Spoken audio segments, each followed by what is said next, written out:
Hello, my name is Fabrizio Aiello, and I'm going to be streaming some inking of Horace H.H.Hoover here. If you jump in the comments and have any questions, let me know. If not, I'll just sort of be talking about whatever comes to my mind, which could really be anything at any given time. Nate, how's it going? Oh man, party of one. So today I'm going to be inking a Horace H. Hoover, and it's based on a drawing, which I had, which is right here. And this is, it's a smaller drawing for me. It's like, I don't know, 7 by 9 or something like that. And it's Horace about to turn the key in what looks like a weird idol. So that's what I'll be inking. I kind of blew it up on 11 by 17 blue line. So here's the whole thing.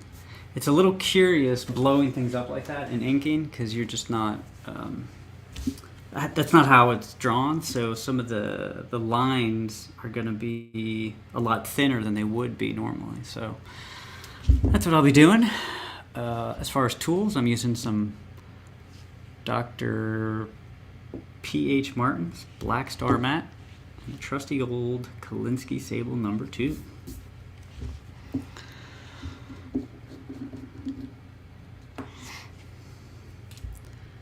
So this is Horace H. Hoover, or H.H. Hoover, as he's known, or will be known in the fall, from Alterna.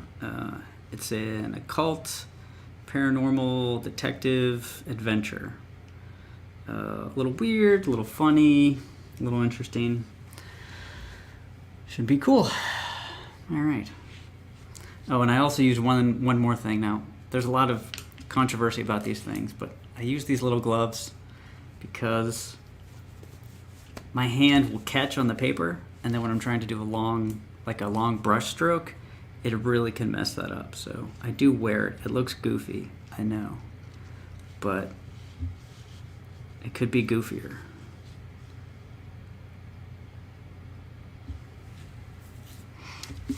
So for these kind of things, I jump around a lot. Whenever I see people online, it's like they start one place and they end at the other.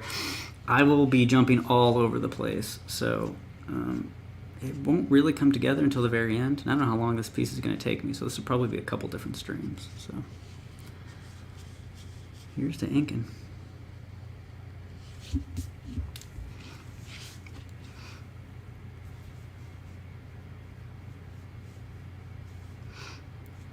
I also don't know if I'm fast or slow. I think that's one thing, like watching all these YouTube streams or Instagram streams, is like everything's sped up, so I have no idea if I'm very, very slow or actually pretty fast at inking. And Nate, you'll have to tell me that because you'll be the first person to actually watch me ink live.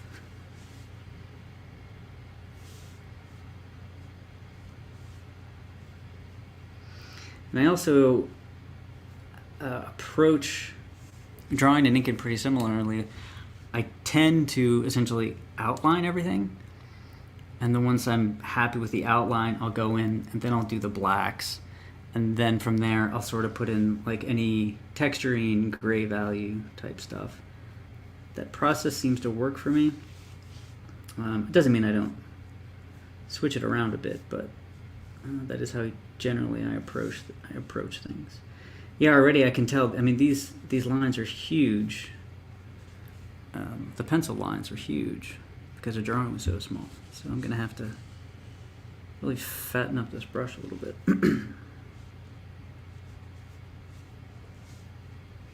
I also am really not a slave to the actual blue line. I mean, I'm sure that's very similar to most people.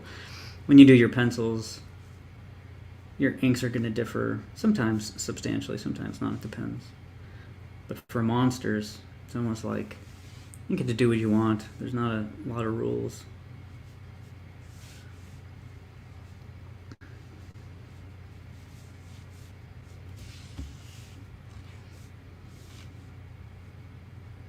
So I'm thinking this idol is like a stone texture, more accurately probably an unknown stone type texture. So I could kind of do whatever I want, but I just want to make sure it doesn't look like an actual little monster with a keyhole.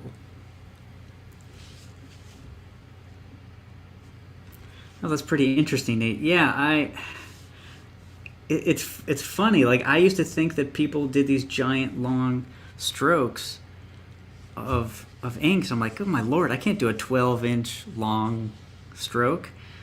So yeah, I like to do the thick and the thin a lot, because it gives it variation, but it's also, I don't know.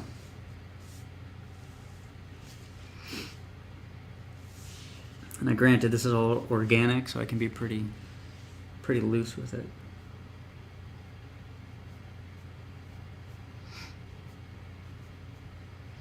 So this is just like a marketing thing too. Like, this isn't a cover or anything like that.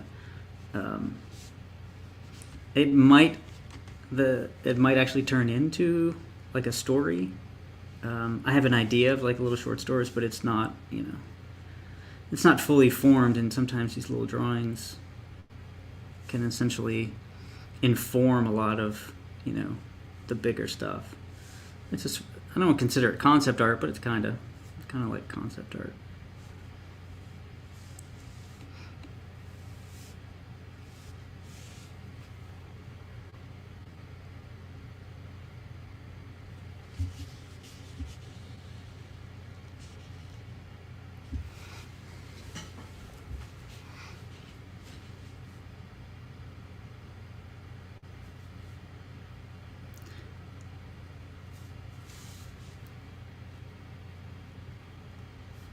By far the hardest thing to ink is any sort of, hard edges. And Horace has a very static, or not static, but not organic helmet. I still try to keep it a little loose, but, I think if you go too loose, then it looks like you don't know how to draw a sphere or a cylinder. So hopefully it still is a little, has some energy to it, and it's not completely dead.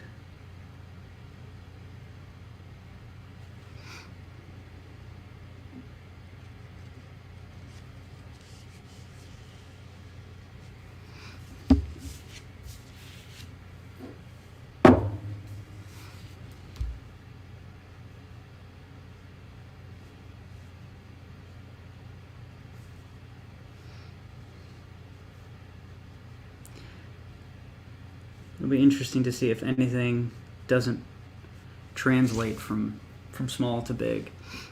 I think I can probably fudge things if things are looking a little weird, but you just never know.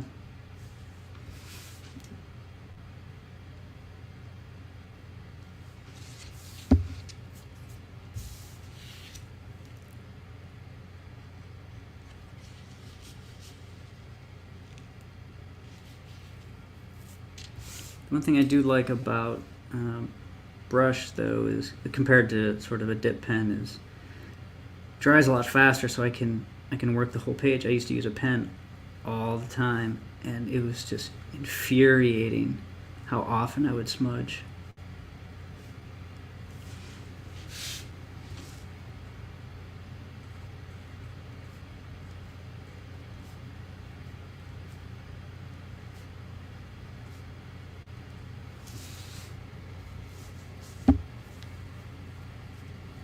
He does. Yep, that's a keyhole. So he's about to turn it and see what happens. I'm not sure what happens yet either. But I liked that idea.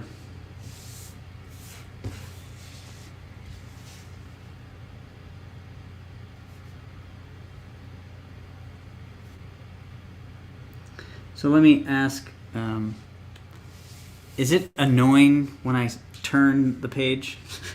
Because that's something I'll have to work on, because I turn the page constantly. So if that's hard to watch, I'll have to adjust a bit.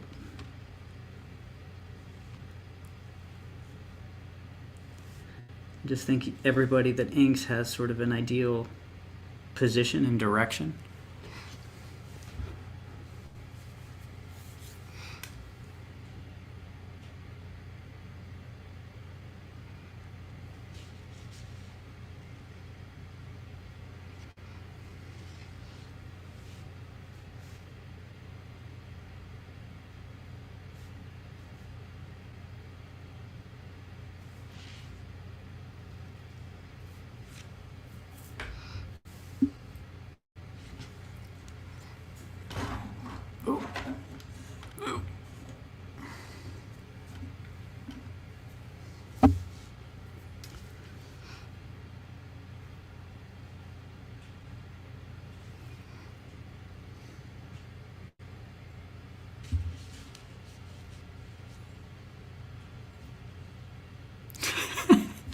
No, not at all. I'm glad somebody's here, so I'm not entirely talking to myself.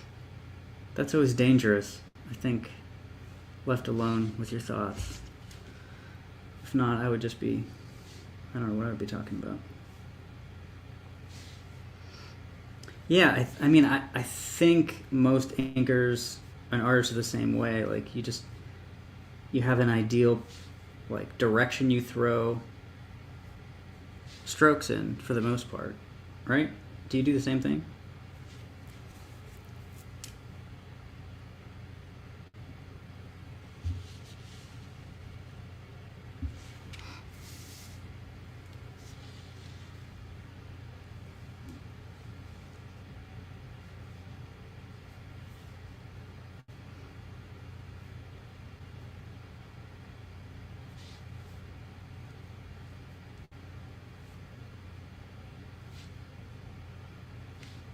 The paper I'm using is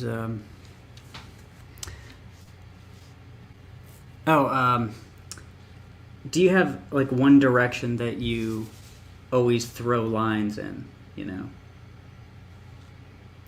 Because that's why I'm turning, because I'm constantly going like in this, my natural thing is to do this, so I just turn it, I turn the page so it's always in that direction. But I don't know if, I think other people are like that, but it could be case by case.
I had a critique of some of my drawings once, of Horace in particular, and they said that I should do more close-ups of him. Just in general, you know, instead of doing everything like mid shots, it should be more close-ups of Horace H. Hoover. And I agree, but it is weird when, you know, if your character doesn't really have a face, a close-up is, I don't know, it's kind of a little creepy. I guess a regular face could be creepy too, but when you don't see the expression, you don't really know what's going on.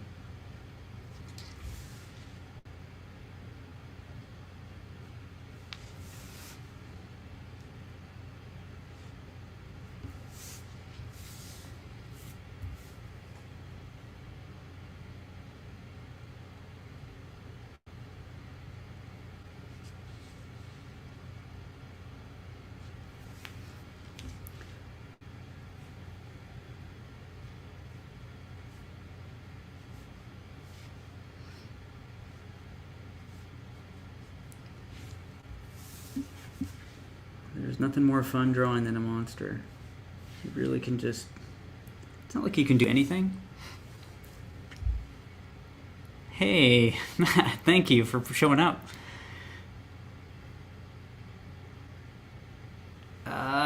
It's not a deep one, but I would say in the same vein, for sure. Except he has a keyhole.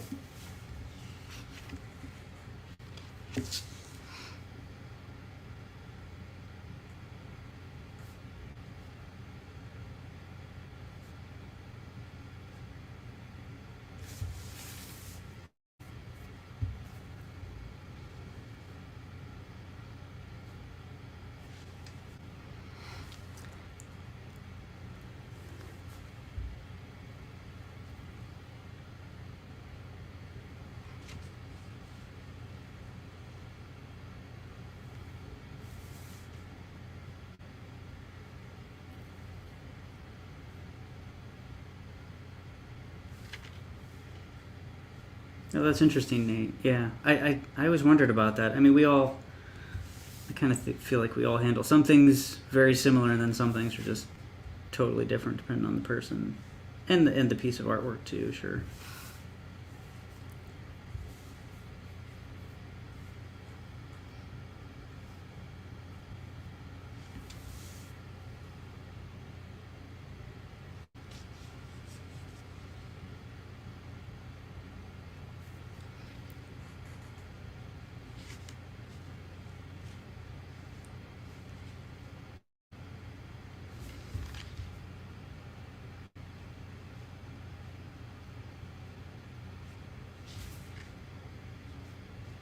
I guess I could have some background music.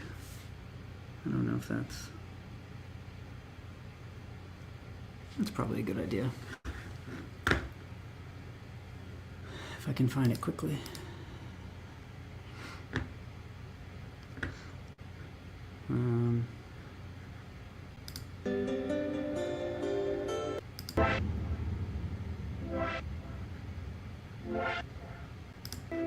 Lo-fi.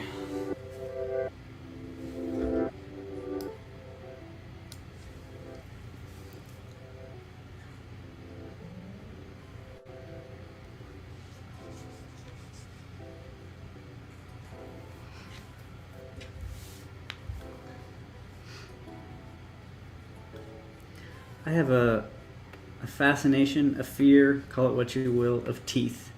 I love teeth. All my monsters basically start teeth first. And actually a lot of the characters too. There's a character in the first issue where I started with his teeth and I just kind of worked from there.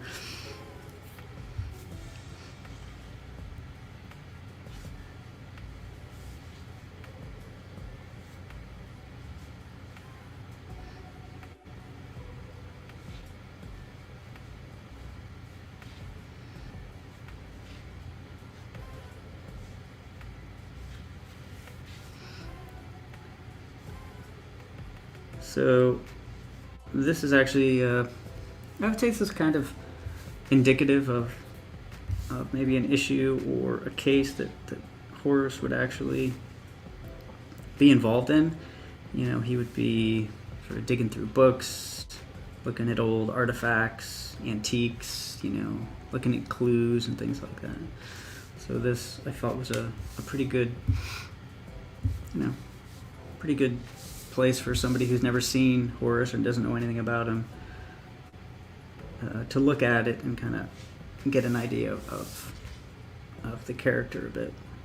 Granted, he is wearing a helmet that looks suspiciously like a vacuum cleaner on his head, so they really wouldn't know much about that. But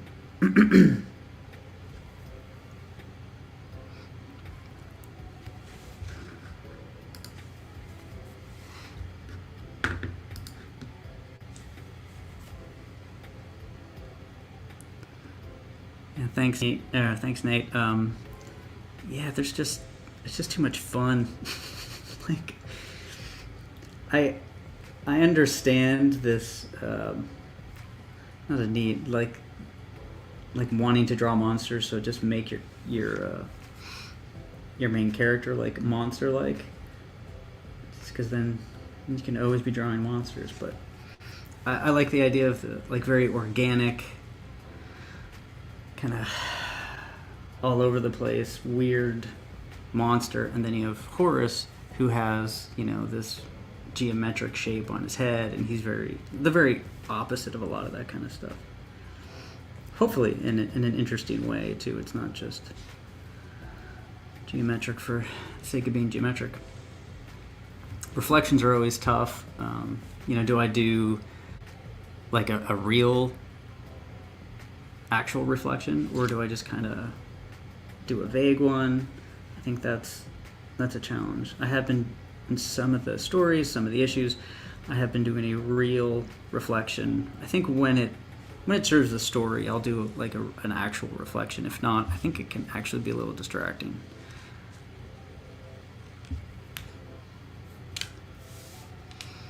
And I think I'm dry here, so I can move over a little bit.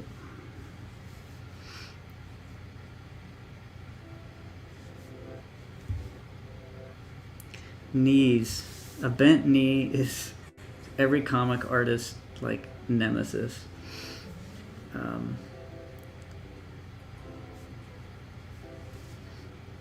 It is just one of those joints that in a certain position it is really difficult to know what's what. And I've seen a lot of artists that just, I can't remember who it was, but they said just make it as ugly as you can. Which I think actually makes sense. Like, just make it ugly. There's lots of stuff going on, and you can usually get away with it. I have to know what's inside the knee, and I have to know exactly how it bends and all that kind of stuff. I wish I could just, you know, phone it in and make it look good, but I'm not that skilled.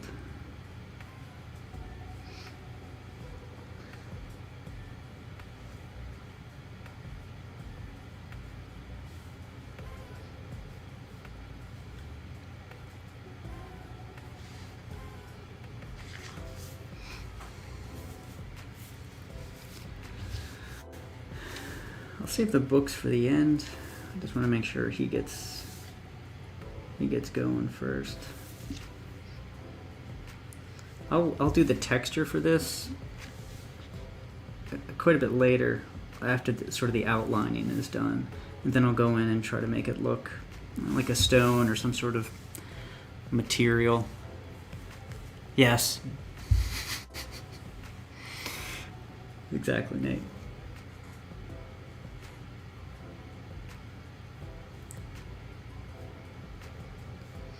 So I did put like a little hinge on the side with the idea that this thing could open up. Maybe not.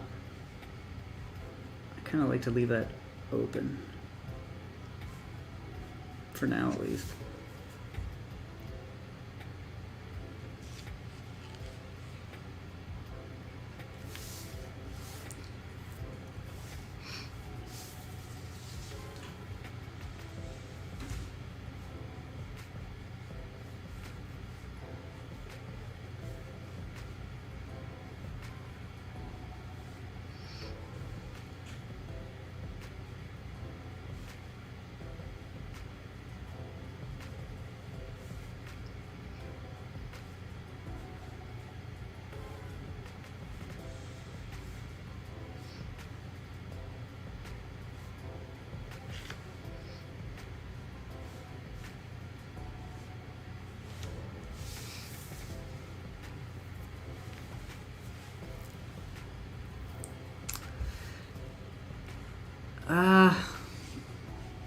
I don't know. As far as the keyhole, I just thought he should be opening up a box. You know, maybe he got it at an auction or something. And I'm like, all right, well, I'll just make an interesting box. And that just turned into a little sculpture. So we always see like idols a lot, like especially with Lovecraft stuff or any sort of like in that vein. There's a lot of like idols carved out of this or that. I'm like, well, what if the idol opened up? That's kind of it. It's not like, I mean, it's not like he's going to come to life or anything like that, but I just thought it was I don't know, stick a keyhole in an idol. I think it implies that it's much more advanced than the idols that we always see, you know. Usually they're thousands of years old, or I don't know, but they're never mechanical. So that's why I'm like, well, it just implies that whatever civilization or person created this thing might have been thousands of years old, but they were also technologically more advanced than we have seen, I guess. One thing I realized later that I wanted to make sure I didn't imply was that there's that one story. It's a comic book, and it was a Netflix show, Lock and Key or something like that. And I think I saw an image where, I don't know if I could be wrong about this. There might have been a key coming out of a person. I could be totally wrong about that. I didn't research it enough to, to figure that out. But I'm like, well, I'll just make it creepy idol.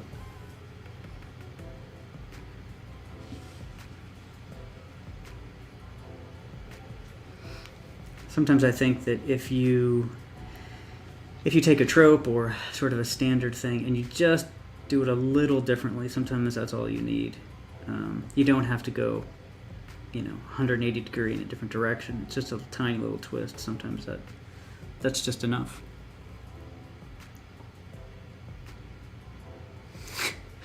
That's probably going to be the case.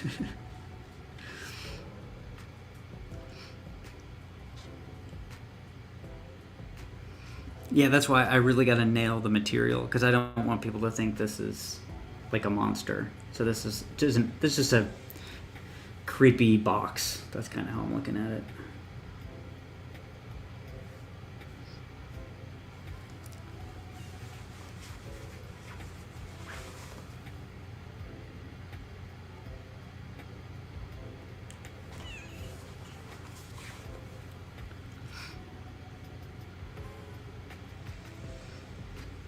I have to admit, it is a little weird drawing, inking something that I drew so small. I can definitely tell the difference, just because these pencil strokes are huge, and my brush has a hard time mimicking them. Not that I need to, but it's just funny. I can really tell that's the case. I don't know if I'll do more of these. Well, I shouldn't say that. There were 2 more small drawings that I did do that I will be blowing up a little bit, but this one was multiple times.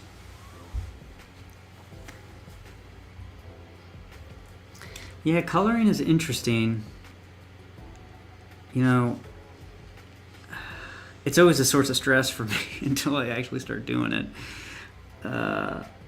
So no, I try not to think about colors necessarily until I'm in the scene, because sometimes whatever I decide for the background, and Horace is going to have his standard red and blue, but other colors in the scene might dictate what he has to be.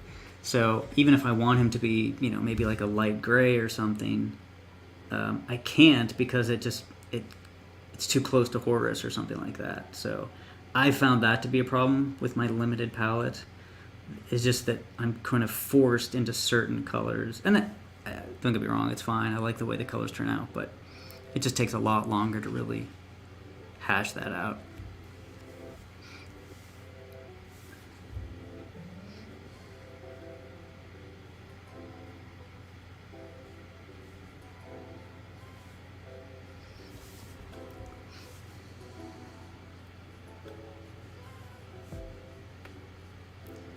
Yeah, I mean, every day I'm drawing stuff and writing, and I come more and more to the realization that the only thing I have in common with like a Lovecraft type story are tentacles, and admittedly, I think some of the creature design. But that's, for this, I like, I don't want to say human villains, but I tend towards that, or human-like, just these big alien monsters, to me, don't sort of have the interest that a human with a particular bone to pick, or something, something went wrong in their lives and now they're killing people or something like that. That always is more interesting to me than, just a big alien or a monster that eats everything in its path, which I think is every Lovecraft monster. I'd have to think about that, but for the most part, that's what it is. It's a giant monster, destroys everything in its path, and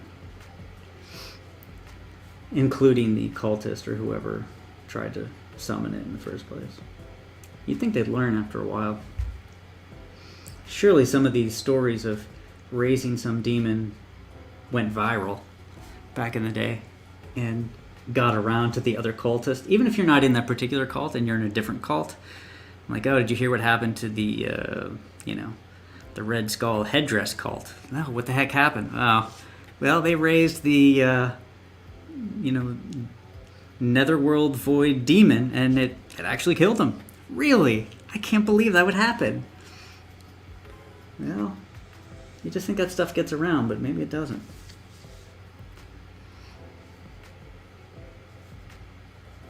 If only they had Twitter back in the day, how many cultist lives would be saved?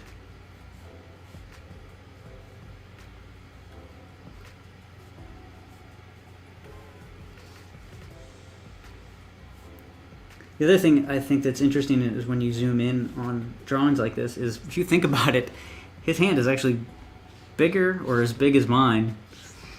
And that's interesting. Whenever you make things larger than actual life, it gets kind of interesting.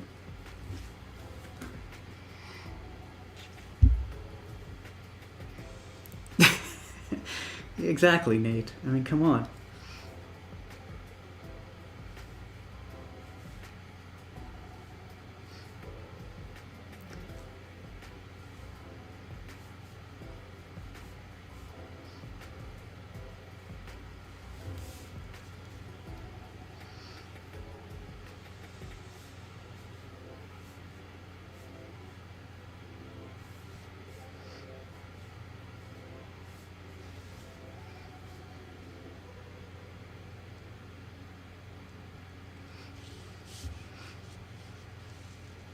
If I had to sum up Horace in one word, well, maybe not sum him up, but endlessly curious, I think.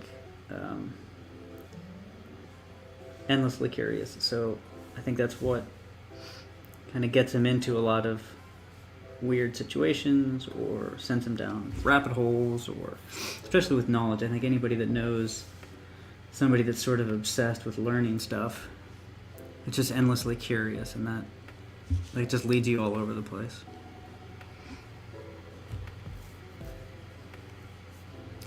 Yeah, it is weird. Like, as I'm drawing these hands, and they're bigger than mine, it kind of freaked me out for a second. I can't think of the name of that one artist. He does sculptures. Wow.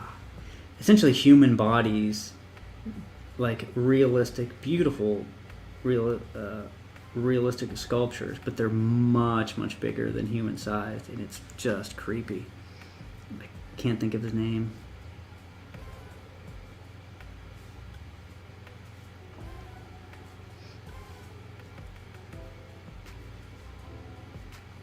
So now I'm kind of putting in some blacks, but those aren't like my big solid shapes.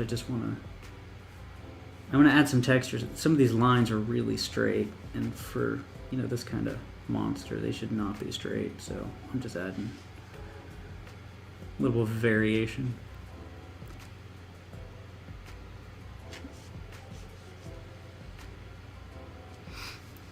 This is actually going a little quicker than I thought, to be honest. Once I made this 11 by 17, I thought that might have been too big. What's funny about doing monsters is I always invariably get to the belly button, and I'm like, should it have a belly button? But it's just one of those markers that people look at, and if it's not there, it looks weird sometimes. I I don't always put a belly button, but sometimes I'll put something else there that might imply a belly button or something like that. I know that's a very strange concern to have, but all right, let's get up into his helmet a bit.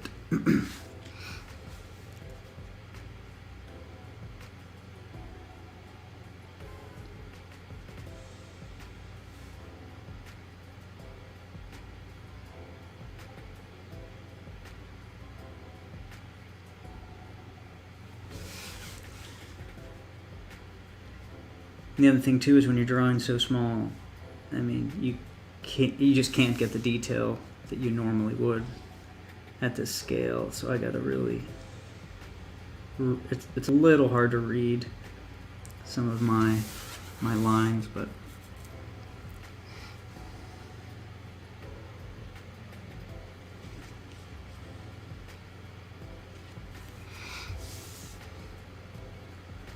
the paper I'm using is this Eon, so it is comic book paper, but is it 100 pound? I have 130, but I just got a bunch of 100 pound just because it's a little easier on my printer to get these blue lines. You can definitely tell it's thinner, but it's really smooth and slick to ink on. I just don't know how it's going to handle like loads of blacks, so I will wait to the end for that.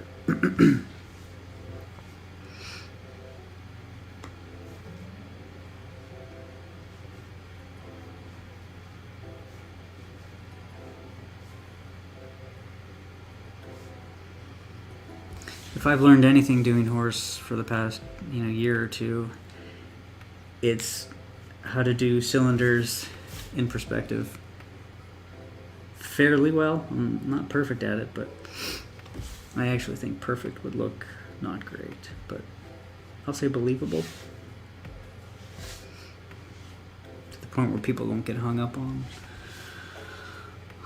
on the oval shape of something that should be circular.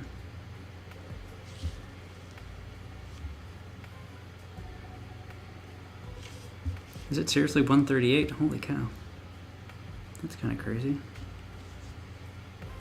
So I think I'm going to try to do 1 hour, maybe a couple times a week.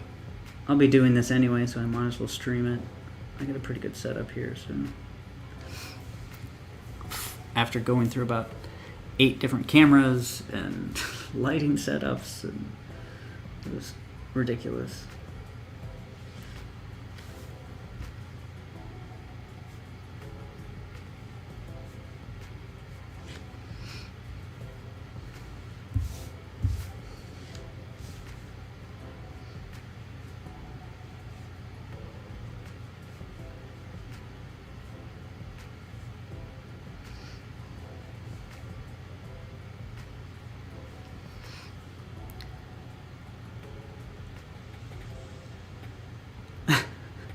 No, I totally get you, Nate. Like, cylinders, like when I first started doing the horror stuff, it was brutal. I mean, I'm like, well, I'll use the little, the templates, I could never find a template that ever fit the cylinder I needed. It did not make a difference. So eventually I gave up on it. I'm like, well, if this is what breaks me, I guess it'll be cylinders. So I've kept at it, and I think, I've managed to survive so far. And any sort of, inconsistencies or anything like that, I think now are just part of the character at this point, I hope. I've done so many drawings. I know a lot of people haven't seen them, but I've done so many drawings of him at this point. I feel like he's on his second sort of, not second iteration, but I don't know, once you get to a certain point with the character, he, I think, changes a little bit. I think even his body, I've thickened him up a little bit sometimes. He was very skinny. He's a little thicker now. But I actually feel like that's his proper weight and proper, I don't know what to say, design, but yeah.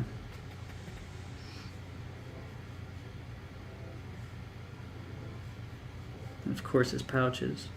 Even though the 90s kind of ruined the concept of pouches, I love them. But these pouches, as you know, will contain actual things which he will use.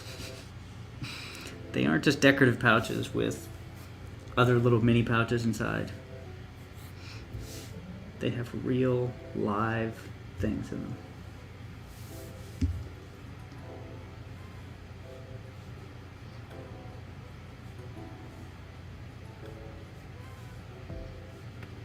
It's funny because whenever I see people, professional artists or people that work for Marvel or DC or whatever, sometimes I wonder, I'm like, what if...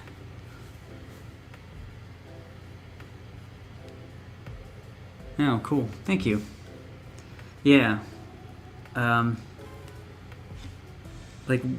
what if somebody asked me to do a superhero, comic book? I would be like, does he have... I can do the pouches, but that's really the only skill I have as far as any translatable skill set to a superhero book. I'm like, if he has pouches, I could do that, but everything else, I would be a complete noob.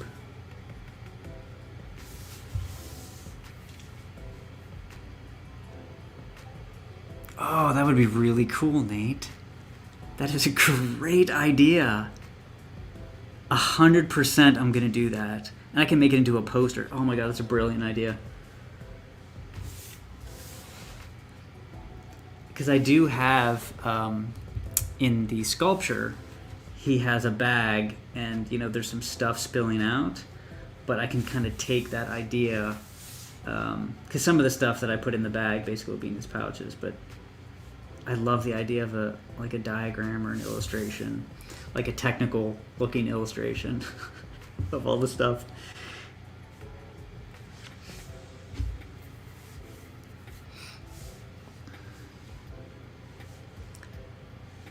Okay.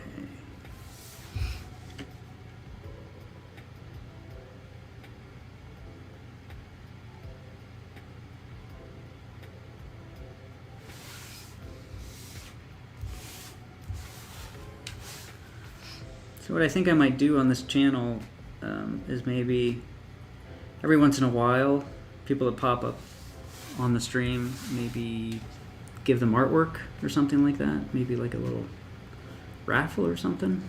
So, I don't know. Still trying to figure it out, but I think at minimum, streaming inking is really easy for me because I don't really need to think too much about the inking. Drawing, for me, is a totally different scenario. I have to be focused in the drawing.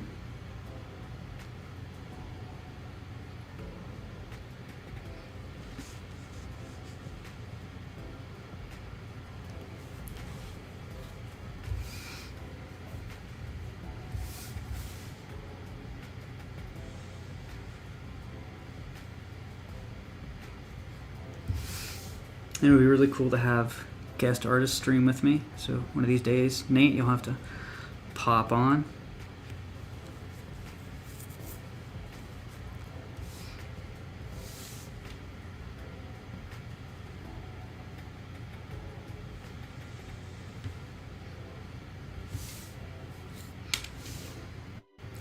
So you'll notice that I'm avoiding this key, that end of the key, because when I drew it, it's kind of wonky, so I'm gonna have to fix it in the inking. So I'm not afraid of it, but I don't want to tackle it just yet.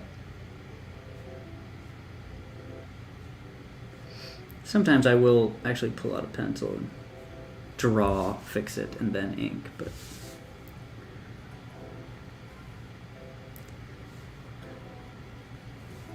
when you blow up these things, man, the stuff that you messed up also gets amplified. It keeps the energy, that's for sure. I always hear that. I'm like, yeah, that's true. It does keep sort of the energy of the original drawing, but man, stuff you mess up definitely becomes more obvious.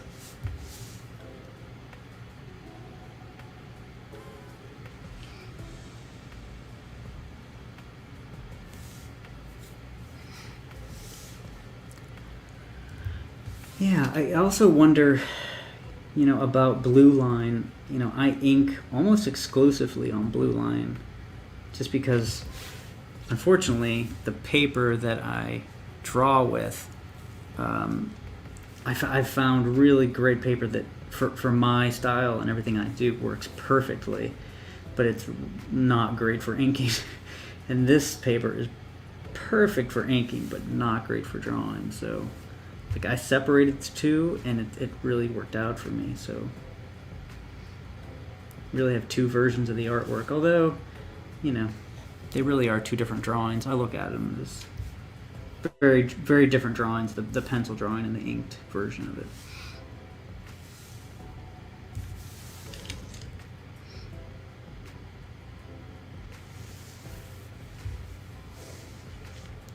I'll have to do something fun with these pictures in the back. In Horace's study, I wanted to do maybe some newspaper clippings or something from some other universes of cases he solved or something like that. Maybe honorary degrees he's gotten at different places. So when people come over, they'll see what they believe is just this faked weird honorary degree from some university of aliens or something. I don't know.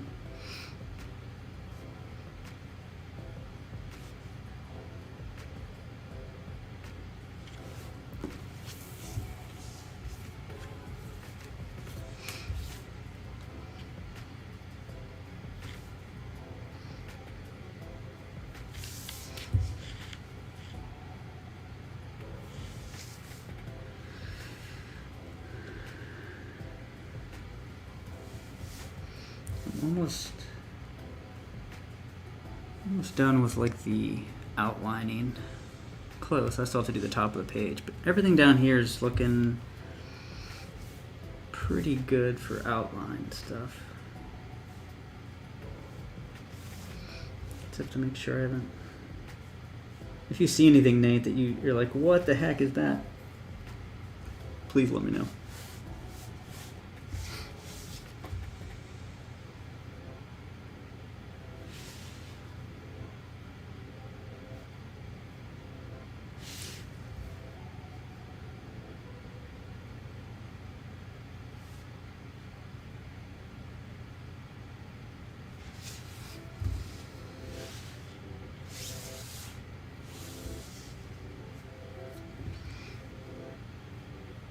Whoops, off the screen.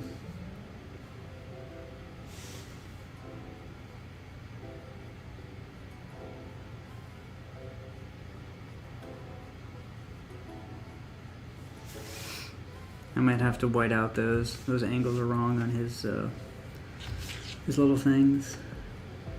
I found some really incredible whiteout. I've used and tried many different whiteouts, and I have never really found one that covered the way I wanted it to.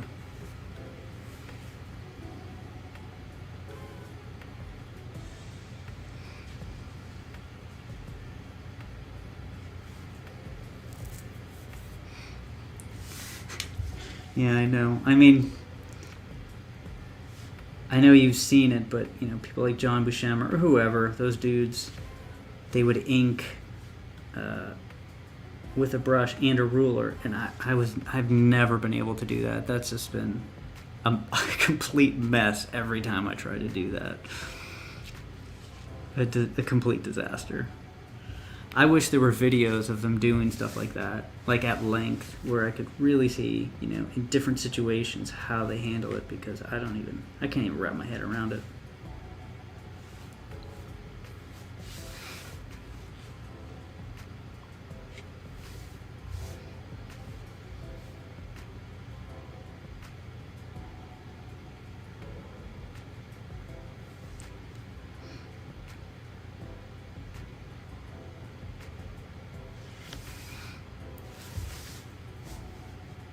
Here's hoping that my drawing underneath is straight.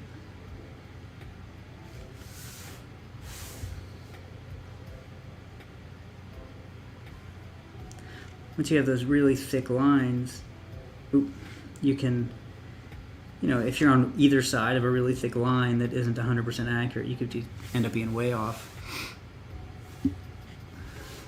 But still works. Hopefully people, they see the content of the drawing, and they see the characters, and they see the atmosphere, and they're not too nitpicky about it. Is the line there? I'm not sure I know where that's at. I think it should be right here.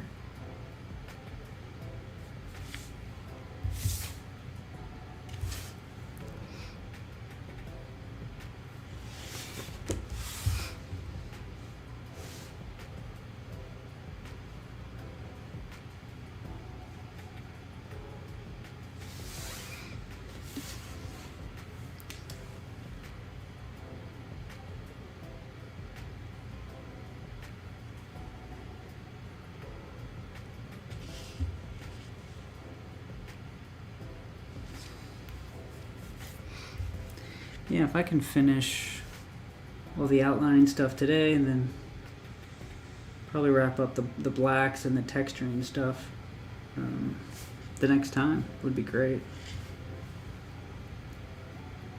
But I do want to put some extra detail on these paintings or these pictures in the back. That stuff really helps, tell more of the story and the character. Especially when it's just a snapshot like this illustration. You want as much information as you can get. At least I know I do.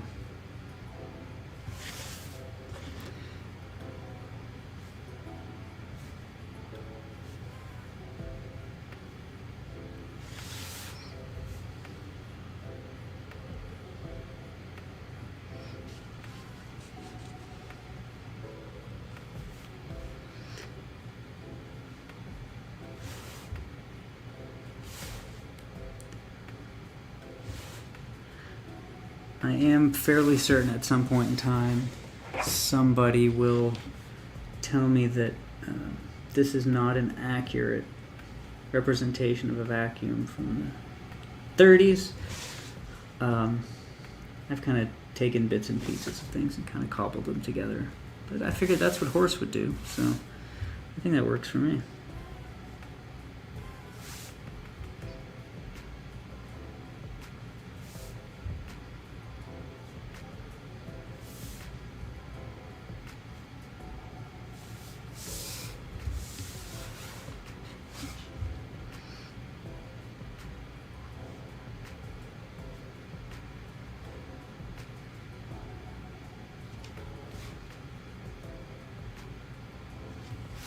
I thought by now I would have simplified his helmet, just because and people told me also, it's a fairly complex thing to be drawn over and over again. And I knew that going into it. I'm like, yeah, I'll probably simplify it at a certain point, but I haven't. Because every time I draw it, I'm like, yeah, it's missing this or it's missing that. So no matter... Even if I try to, I'm like, oh, you know what, I'll leave this off or I'll leave that off. It just doesn't quite look right. Because I have this thing with threes, right? There's 3 little dots here. There's 3 little vents. He has 3. They're kind of like jewels or like little lights. All these like 3 things. So as soon as I get rid of one, it just does not look right to me. Unless it's a really small drawing, like if he's this big or something, I can get away with just doing the helmet, basically, because he's not going to get confused with any other character. That's for sure. In my comic, I mean.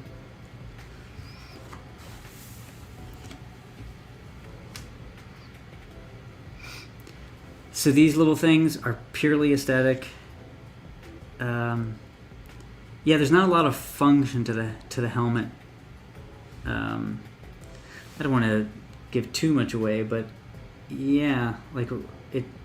The thing is, he can make things functional. So I liked having I liked creating something that could function later, because since he tinkers on things, he could turn something at any point in time into a functional thing. So I'm like, I liked leaving it open, and that's sort of that may be hacky for a writer, but I think it fits the characters. And maybe that's a hacky writing thing about letting your character, do that stuff, but.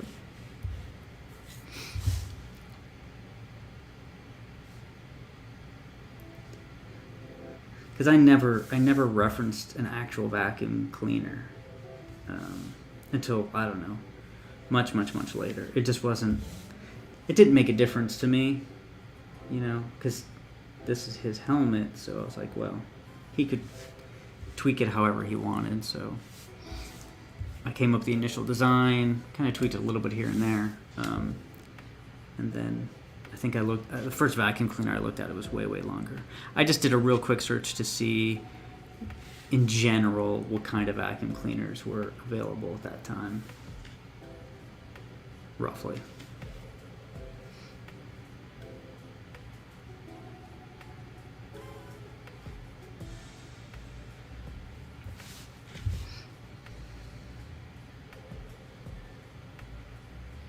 And I would actually consider this detail putting some tread on the tire, but sometimes it needs that detail, that like horizontal line to like give it more volume.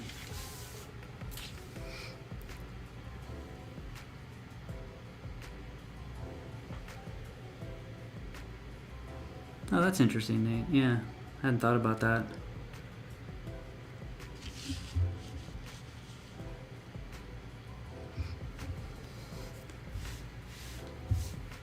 Yeah, I think the fact that Horace can tinker and noodle on things, and how he's going to do it, I like the mystery of that. And then when people finally do figure it out, or when I tell it to people, it won't conflict with anything. Everything will make sense, and it'll make it cooler. Again, I hope those are all hopes and dreams. All right, so we have a couple, like 2 minutes, and then I guess it's been an hour, which is kind of crazy. This has been kind of cool. Thanks for stopping in, or whoever may have watched and not commented. We're pretty close to being done. I just have to do the books in the background. I have to do his face. That's going to be the reflection. And then there's some spotting of blacks. Most of the outlining is done, though, that's the tough job, to be honest. Everything else, just more execution type stuff. All right, cool. Thanks. So I will see everybody next week, hopefully at 1 o'clock. But if not, I'll let everybody know. Thanks for tuning in. Subscribe and like and do all of those things you're supposed to. Awesome. Thank you. Bye.